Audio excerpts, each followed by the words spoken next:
সুবহানাল্লাহ না থাকলে আলহামদুলিল্লাহ পূর্ণাঙ্গ হবে না। আর তাই রাসূলুল্লাহ সাল্লাল্লাহু আলাইহি সাল্লাম কত নিখুঁতভাবে বলছেন আমাদেরকে, সুবহানাল্লাহি নিসফাল মিজান ওয়ালহামদুলিল্লাহি তামলাউল মিজান। সুবহানাল্লাহ হলো পাল্লার অর্ধেক, আর আলহামদুলিল্লাহ সে পাল্লাকে পরিপূর্ণ করে দেয়। আমি আজকের আলোচনা শুরু করব কোরআনে বর্ণিত অত্যন্ত গুরুত্বপূর্ণ একটি ঘটনার ছোট একটা অংশ দিয়ে, যা আমাদেরকে আল্লাহকে স্মরণ করার একটা উপায় সম্পর্কে বুঝতে সাহায্য করবে। যদি সময় থাকে আমার ইচ্ছা আছে আল্লাহকে স্মরণ করার দুইটা উপায় আলোচনা করার, যে উপায়গুলো আমাদের সবার পরিচিত। আল্লাহ আয্যা ওয়া জাল্লা যখন মানুষ সৃষ্টি করার এবং তাকে পৃথিবীতে পাঠানোর সিদ্ধান্ত নিলেন, আল্লাহ আয্যা ওয়া জাল্লা প্রথমে ফেরেশতাদেরকে বিষয়টা জানালেন, ইন্নী জাঈলুন ফিল আরদি খলিফা, আমি পৃথিবীতে একজন প্রতিনিধি পাঠাতে চাচ্ছি, যার পরে প্রজন্মের পর প্রজন্ম আসতে থাকবে। অর্থাৎ তারপর তার সন্তানরা আসবে, তারপর তার সন্তানরা আসবে, এভাবে চলতে থাকবে। এর আরেকটা অর্থ হলো, আমি এমন একজনকে পৃথিবীতে প্রেরণ করতে যাচ্ছি যে নিজেই নিজের সিদ্ধান্ত নেবে। অর্থাৎ আমরা কখন বসবো, কখন দাঁড়াবো তা আল্লাহ ঠিক করে দিবেন না। আমরা কখন চোখ খুলবো বা বন্ধ করব তাও আল্লাহ ঠিক করে দিবেন না। আমাদের নিজেদেরকেই সেই সিদ্ধান্ত নিতে হবে। তিনি আমাদের দিক নির্দেশনা দিবেন কিভাবে চলতে হবে, কিন্তু মানুষ এই দিক নির্দেশনা মান্য বা অমান্য করার ক্ষেত্রে স্বাধীন। ফামান শাআ ফালিউমিন ওয়া মান শাআ ফালিয়াকফুর। অতএব যার ইচ্ছা বিশ্বাস স্থাপন করুক এবং যার ইচ্ছা অমান্য করুক। এখন পর্যন্ত ফেরেশতারা জানেন যে আল্লাহ তাদের নিজেদেরকে স্বাধীন ইচ্ছাশক্তি দিয়ে সৃষ্টি করেননি। আল্লাহ আয্যা ওয়া জাল্লা বলছেন, লা ইয়াসুনাল্লাহা মা আমারহুম ওয়া ইয়াফআলুনা মা ইউমারুন। তারা আল্লাহ তাআলা যা আদেশ করেন তা অমান্য করেন না। আল্লাহ যা তাদের করতে আদেশ করেন ফেরেশতারা তাই করে। এখন আল্লাহ ফেরেশতাদের বলছেন, আমি নতুন এমন একজনকে সৃষ্টি করতে যাচ্ছি এবং যাকে আমি পৃথিবীতে পাঠাবো তার স্বাধীন ইচ্ছা শক্তি থাকবে, আর তারা প্রজন্মের পর প্রজন্ম ধরে পৃথিবীতে বসবাস করবে। ফেরেশতারা খুবই অবাক হলো। প্রসঙ্গত, ইহুদি এবং খ্রিস্টানদের কাছেও আদম এবং হাওয়ার ঘটনার একটা বর্ণনা আছে। তাদের বাইবেলে এই ঘটনার একটা বর্ণনা পাওয়া যায়, কিন্তু ঘটনার এই অংশটা যা কোরআনে বর্ণিত আছে সেটা বাইবেলে পাওয়া যায় না। কোরআন ছাড়া আর কোথাও এটি পাওয়া যায় না। তো আল্লাহ আয্যা ওয়া জাল্লা তাদের বলেন, আমি পৃথিবীতে মানুষ প্রেরণ করতে যাচ্ছি। তখন তারা বলল, আতাজালু ফিহা মাই ইউফসিদু ফিহা ওয়া ইয়াসফিকুদ দিমা। আপনি কি সেখানে এমন কাউকে সৃষ্টি করবেন যে তাতে ফাসাদ করবে এবং রক্ত প্রবাহিত করবে? তারা সেখানে দুর্নীতি করবে, অপরাধ করবে, ফাসাদ তৈরি করবে। ফাসাদ মানে হলো সব ধরনের অপকর্ম, দুর্নীতি, চুরি বাটপারি, অনিষ্ঠ, বিশৃঙ্খলা। ওয়া ইয়াসফিকুদ দিমা, রক্তপাত করবে, তারা খুন খারাপি করবে। দাম অর্থ রক্ত আর দিমা অর্থ রক্তের নদী। তারা অনিষ্ট সাধনে এত বেশি তৎপর হবে যে কখনো কখনো গোটা গ্রামে বেপরোয়া হত্যাকাণ্ড চালাবে, বোমা মেরে পুরো শহর জ্বালিয়ে দেবে। তারা এভাবে অসংখ্য হত্যাকাণ্ড করবে। আদম আলাইহিস সালামকে দুনিয়ায় প্রেরণের পূর্বেই ফেরেশতারা এই ভয়টা পাচ্ছিল। তারা আল্লাহকে বলল, বিষয়টা তো আমরা বুঝতে পারছি না, আপনি কিভাবে এমন কাউকে পৃথিবীতে পাঠাবেন? তখন আল্লাহ বললেন, ইন্নী আ'লামু মা লা তা'লামুন, নিশ্চয়ই আমি যা জানি তোমরা তা জানো না। আজকে আমি আপনাদেরকে ঘটনাটি বলতে যাচ্ছি না, কিন্তু আমি ঘটনাটির একটি অংশের উপর ফোকাস করতে চাই। তারপর আল্লাহ আয্যা ওয়া জাল্লা তাদের নিকট প্রমাণ করলেন কেন তিনি সঠিক আর তারা ভুল। আল্লাহ যখন তাদের নিকট প্রমাণ করলেন, তখন ফেরেশতারা বলল, সুবহানাকা লা ইলমা লানা। ফেরেশতারা বলল, সুবহানাকা।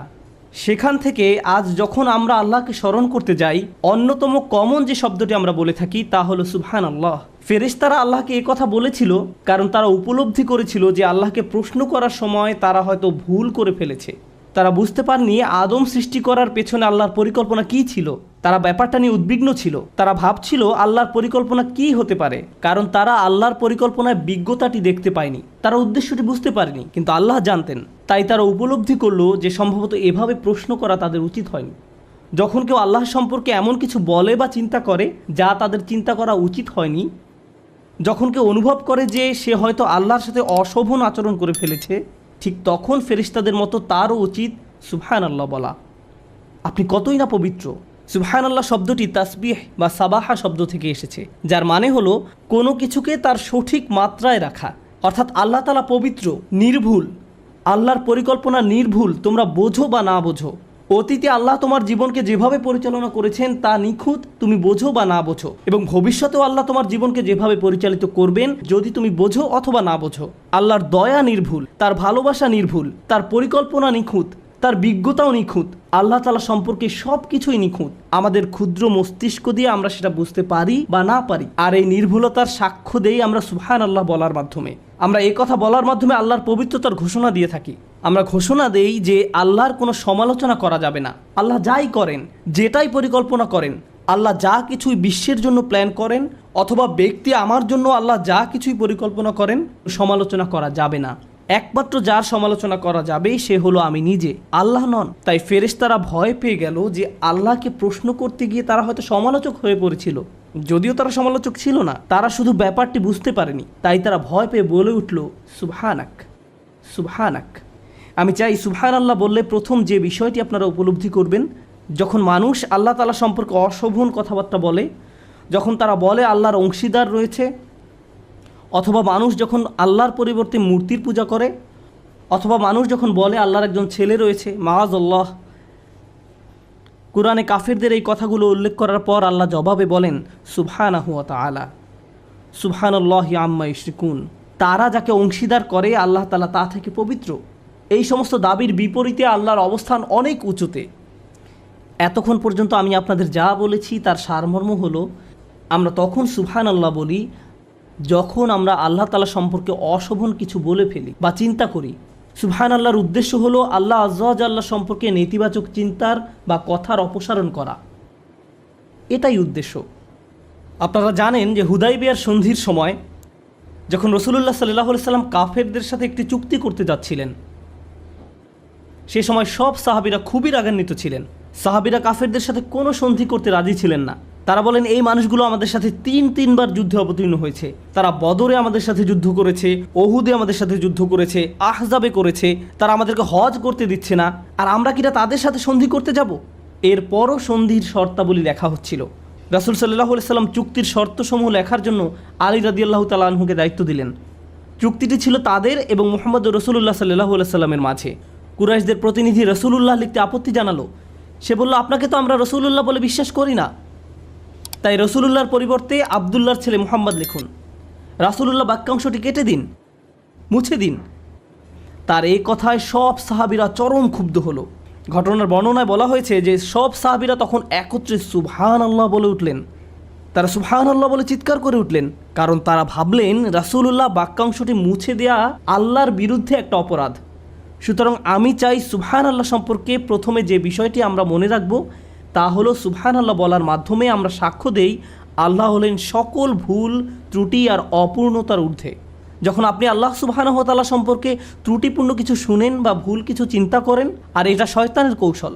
আদম আলাইহিস সালামের ঘটনা সম্পর্কে আরেকটা দারুণ বিষয় আছে। ফেরেশতারা আল্লাহকে প্রশ্ন করেছিল কারণ তারা আদম সৃষ্টির ব্যাপারটি অনুধাবন করতে পারেনি। একই ঘটনায় কিছুটা পরে এসে অন্য একজন আদম আলাইহিস সালামের সৃষ্টি নিয়ে প্রশ্ন তুলেছিল। ইবলিশও প্রশ্ন করেছিল। সে বলল, আসজুদু লিমান খলাকতা তিনা, এমন ব্যক্তিকে সিজদা করব যাকে আপনি মাটির দ্বারা সৃষ্টি করেছেন? কেন এমনটা করতে যাব? ফেরেশতারা প্রশ্ন করেছিল, আবার ইবলিশও প্রশ্ন করেছিল। আল্লাহ আমাদের শিক্ষা দিচ্ছেন যে কখনো কখনো মাথায় প্রশ্ন আসতে পারে। ফেরেশতার মতো ভালো হলেও প্রশ্ন আসতে পারে, আবার ইবলিশের মতো খারাপ হলেও প্রশ্ন আসতে পারে। প্রশ্ন আসাটা সমস্যাপূর্ণ নয়। প্রশ্ন আসার পর আপনি কি করেন তার উপর ভিত্তি করে সমস্যা তৈরি হতে পারে।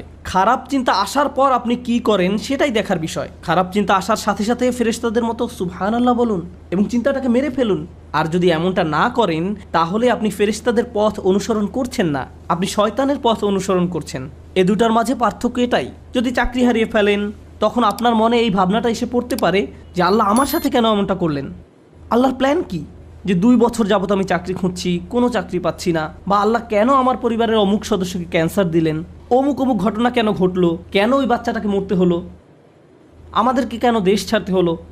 মানুষ তাদের জীবনের বিভিন্ন ঘটনাকে প্রশ্ন করে। মাঝে মাঝে মানুষ প্রশ্ন করে, পৃথিবীতে কেন এত যুদ্ধ বিগ্রহ? আল্লাহ কেন এসব ঘটতে দিচ্ছেন? কেন এখানে কেন ফিতনা হচ্ছে, ওখানে কেন এই ফিতনা হচ্ছে? আল্লাহ কেন এসব বন্ধ করছেন না? বেশ কয়েক বছর আগে নিউ ইয়র্কে থাকাকালীন সময়ে আমার এক বন্ধু ছিল। সে কিছুটা অদ্ভুত প্রকৃতির ছিল। আমি তাকে বেশ পছন্দ করতাম। প্রায় 20 বছর আগে রমজানের এক সময় একদিন সে আমাকে বলল, আমার মাথায় একটা দারুণ বুদ্ধি এসেছে। সে বলল, চলো আমরা আল্লাহর কাছে দোয়া করি তিনি যেন সব জিনদের দিয়ে একটা সেনাবাহিনী তৈরি করেন। তারপরে এই জিনদের বাহিনী ইসলামের সব শত্রুদের মেরে ফেলতে পারবে। এতে আমাদের সব সমস্যার সমাধান হয়ে যাবে। এরপর প্রায় 3 বছর ধরে সে এই দোয়া করতে থাকলো, কিন্তু কিছুই ঘটলো না। ব্যাপারটা হলো কখনো কখনো আমরা আল্লাহর পরিকল্পনা বুঝতে পারবো না। আমাদের কাছে আমাদের পরিকল্পনাটাকে নিখুঁত মনে হয়, আমাদের ন্যায় বিচারের ধারণাটাকে নিখুঁত মনে হয়। কেউ হয়তো আপনার সাথে অন্যায় করছে, মিথ্যা বলছে বা প্রতারণা করছে, আপনাকে অপমান করেছে, আপনার নামে কুৎসা রটিয়েছে, কিন্তু আপনি দেখতে পাচ্ছেন সে খুব মনের সুখে চিকেন বিরিয়ানি খাচ্ছে। এখন আপনি তার দিকে তাকিয়ে আছেন আর বলছেন, এটা তো ন্যায্য নয়, সে এত সব অন্যায় করার পর তার তো কিছুই হয়নি, আল্লাহর ন্যায় বিচার কোথায়? আপনি যখন এভাবে প্রশ্ন করতে থাকেন যে তাদের তো শাস্তি ভোগ করা উচিত ছিল, তার গলায় কেন বিরিয়ানি আটকে যাচ্ছে না, আপনি যখন এইরূপ প্রশ্ন করতে থাকেন, ঠিক সে সময় আপনার নিজেকে কোন কথাটি মনে করিয়ে দেওয়া উচিত? সুবহানাল্লাহ। কারণ আল্লাহর ন্যায় বিচার সব সময় আপনার ন্যায় বিচারের চেয়ে উত্তম। আল্লাহর পরিকল্পনা সব সময় আপনার পরিকল্পনার চেয়ে শ্রেষ্ঠ। আল্লাহ সব সময় এমন সব বিষয় জানেন যা আপনি জানেন না। আপনি হয়তো মনে মনে ভাবতে পারেন, কিভাবে এরা এত ছাড় পেয়ে গেল? ভাবছেন আল্লাহ হয়তো কোনোভাবে তাদের ছেড়ে দিয়েছেন, কিন্তু এভাবে চিন্তা করার অর্থ হলো আপনার মাথায় কোনো এক জায়গায় এই চিন্তাটা ঘুরপাক খাচ্ছে যে আল্লাহ ন্যায় বিচার করেননি। আর যদি মনে করেন আল্লাহ ন্যায় বিচার করেননি, আর সেজন্য এই চিন্তা থেকে একটু পেছনে সরে এসে আপনাকে বলতে হবে, সুবহানাল্লাহ, হে আল্লাহ, আপনি নিখুঁত, ত্রুটিহীন, আপনি পবিত্র। বুঝা গেল? এটাই সুবহানাল্লাহের প্রকৃত অর্থ। আর আসলে আল্লাহ আমাদেরকে শিখিয়েছেন, রাসূলুল্লাহ সাল্লাল্লাহু আলাইহি সাল্লাম আমাদের শিখিয়েছেন, এবং এমনকি কোরআনেও বলা হয়েছে, ওয়াসাব্বিহ বিহামদি রাব্বিক। আর আমরা বলে থাকি সুবহানাল্লাহ, আলহামদুলিল্লাহ, ঠিক কি না? তো প্রথমে সুবহানাল্লাহ এবং পরে আলহামদুলিল্লাহ। কেন? কারণ আল্লাহ সম্পর্কে খারাপ চিন্তা থেকে মুক্ত না হলে সত্যিকার অর্থে আল্লাহকে ধন্যবাদ দিতে পারবেন না এবং আল্লাহর প্রশংসাও করতে পারবেন না। আপনি হয়তো মুখে বলবেন আলহামদুলিল্লাহ, অন্তরে এটা অনুভব করবেন না। এমন মানুষের সাথে কখনো দেখা হয়েছে যারা তাদের জীবন নিয়ে সুখী নয়? সব কিছু কেমন যাচ্ছে? আলহামদুলিল্লাহ। সে মুখে বলছে আলহামদুলিল্লাহ, কিন্তু আল্লাহ তার জীবন যেভাবে পরিচালিত করছেন তাতে সে সুখী নয়। সে এই ব্যবস্থাপনার বিরুদ্ধে আপত্তি তুলছে। কোন জিনিসটা অনুপস্থিত? সুবহানাল্লাহ অনুপস্থিত। আর সে কারণেই তার আলহামদুলিল্লাহ দুর্বল। সুবহানাল্লাহ না থাকলে আলহামদুলিল্লাহ পূর্ণাঙ্গ হবে না। আর তাই রাসূলুল্লাহ সাল্লাল্লাহু আলাইহি সাল্লাম কত নিখুঁতভাবে বলছেন আমাদেরকে, সুবহানাল্লাহি নিসফাল মিজান ওয়ালহামদুলিল্লাহি তামলাউল মিজান। সুবহানাল্লাহ হলো পাল্লার অর্ধেক, আর আলহামদুলিল্লাহ সে পাল্লাকে পরিপূর্ণ করে দেয়।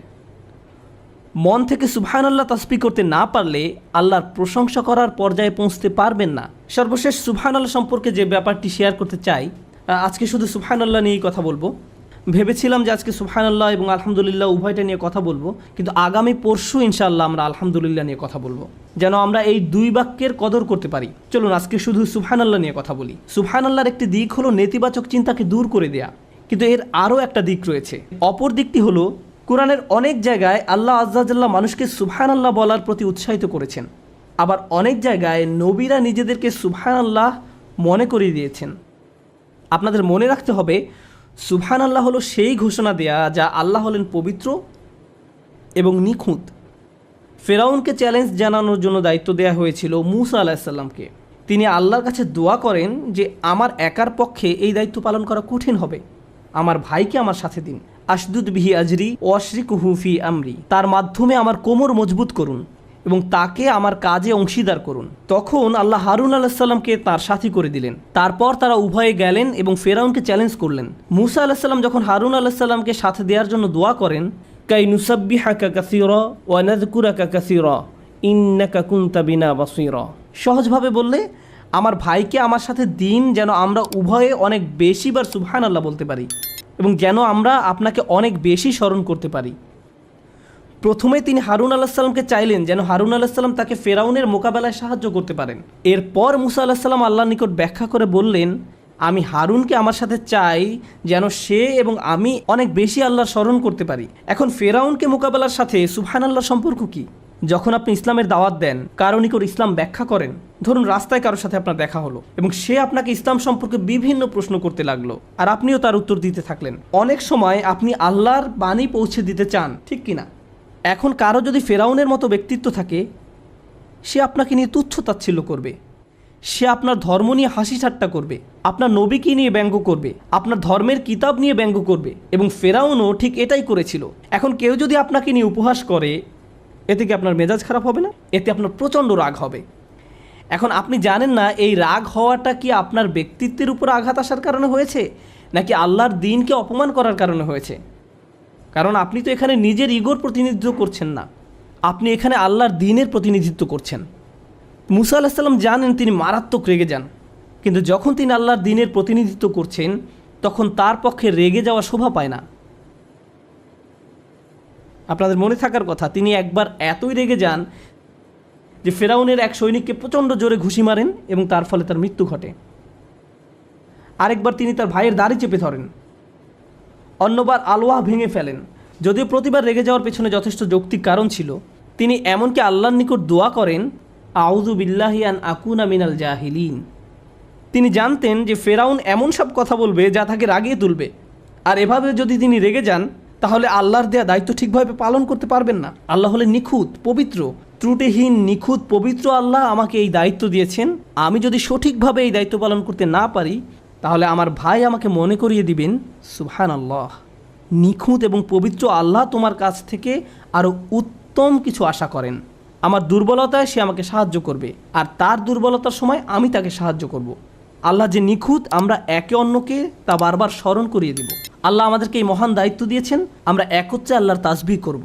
আর আমাদের রাসূলুল্লাহ সাল্লাল্লাহু আলাইহি সাল্লামের ক্ষেত্রে কোরআনের 2 জায়গায় আপনি পাবেন যখন আল্লাহ রসুলের শত্রুরা তাকে নিয়ে উপহাস করত, অপমান করত, তারা তাকে মক্কা থেকে বিচ্ছিন্ন করে দিয়েছিল।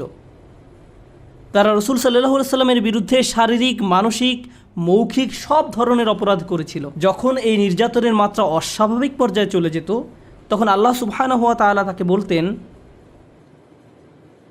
ওয়াসাব্বিহ বিহামদি রব্বিক ফাসবির আলা মা ইয়াকুলুন ওয়াসাব্বিহ বিহামদি রব্বিক ক্বাবলা তুলুইশ শামসি ওয়া ক্বাবলাল গুরুব।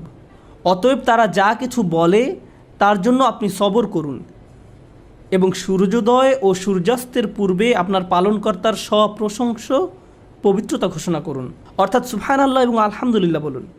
কেউ কেউ এখানে প্রশংসা এবং পবিত্রতার ঘোষণা দেয়া বলতে নামাজ বুঝিয়েছেন।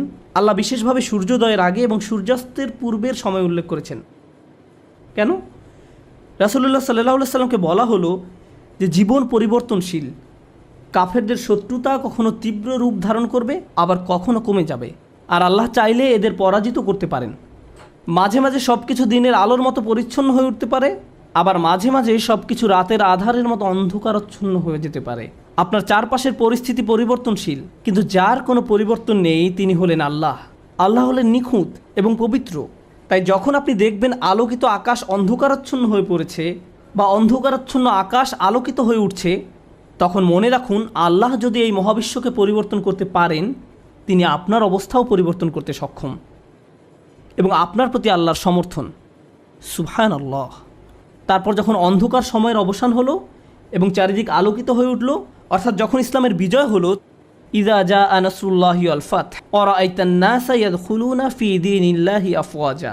যখন আল্লাহর সাহায্য এবং বিজয় আসবে এবং আপনি মানুষকে দেখবেন দলে দলে আল্লাহর দ্বীনে প্রবেশ করছে, তখন আল্লাহ কি করতে বললেন? ফাসাব্বিহ বিহামদি রব্বিকা ওয়াস্তাগফির। তখন আপনি আপনার পালনকর্তার সপ্রশংস পবিত্রতা ঘোষণা করুন এবং তার কাছে ক্ষমা প্রার্থনা করুন। এখন আবার আল্লাহর পরিপূর্ণতার এবং পবিত্রতার ঘোষণা দিন। কেন? কারণ খারাপ সময় যেমন সব সময়ের জন্য নয়, একইভাবে ভালো সময়ও সব সময়ের জন্য নয়। একমাত্র আল্লাহ সুবহানাহু ওয়া তাআলা সব সময়ের জন্য। তাই কঠিন সময়েও আল্লাহর পরিপূর্ণতার কথা মনে রাখুন, আবার ভালো সময়েও আল্লাহর পরিপূর্ণতার কথা মনে রাখুন। নিজেকে স্মরণ করিয়ে দিন আপনি এখানে সহজ একটি সময় পার করার জন্য আসেননি। সব কিছু সব সময় একই রকম থাকবে না। আপনার জীবনের কোনো কিছুর পরিবর্তন ঘটলে শয়তান চায় আপনি যেন আল্লাহর সিদ্ধান্তের বিরুদ্ধে প্রশ্ন তুলেন, যেভাবে সে প্রশ্ন তুলেছিল। শয়তান আল্লাহ সুবহানাহু ওয়া তাআলাকে দোষ দিয়েছিল, ফাবিমা আগুয়াইতানি, আপনি আমাকে পথ ভ্রষ্ট করেছেন, আপনি কেন আমাকে পথ ভ্রষ্ট করলেন, আপনি কেন আমাকে বিপথগামী করলেন, হে আল্লাহ এটা আপনার পরিকল্পনা ছিল। শয়তান এভাবে চিন্তা করেছিল, আর সে চায় আপনি আমিও যেন ঠিক একই রোগে আক্রান্ত হই। আর আল্লাহ আযজা ওয়া জাল্লা ফেরেশতাদের শিখিয়েছেন এই রোগের সমাধান হলো সুবহানাল্লাহ, আর তাদের মাধ্যমেই তিনি আমাদের শিখিয়েছেন যেন আমরা সুবহানাল্লাহ ঘোষণা দিয়া মানুষদের অন্তর্ভুক্ত হতে পারি। আমি দোয়া করি আল্লাহ যেন আমাদেরকে তার তাসবিহ করা মানুষদের অন্তর্ভুক্ত করেন, আর তার তাসবিহ করার মাধ্যমে আমরা যেন আমাদের রব, আমাদের মালিক আল্লাহ সুবহানাহু ওয়া তাআলা সম্পর্কে অসমীচীন কোনো চিন্তা না করি, কোনো অনুভূতি বা শব্দ মনে আনা থেকেও দূরে থাকতে পারি। সুবহানাল্লাহিল আযীম।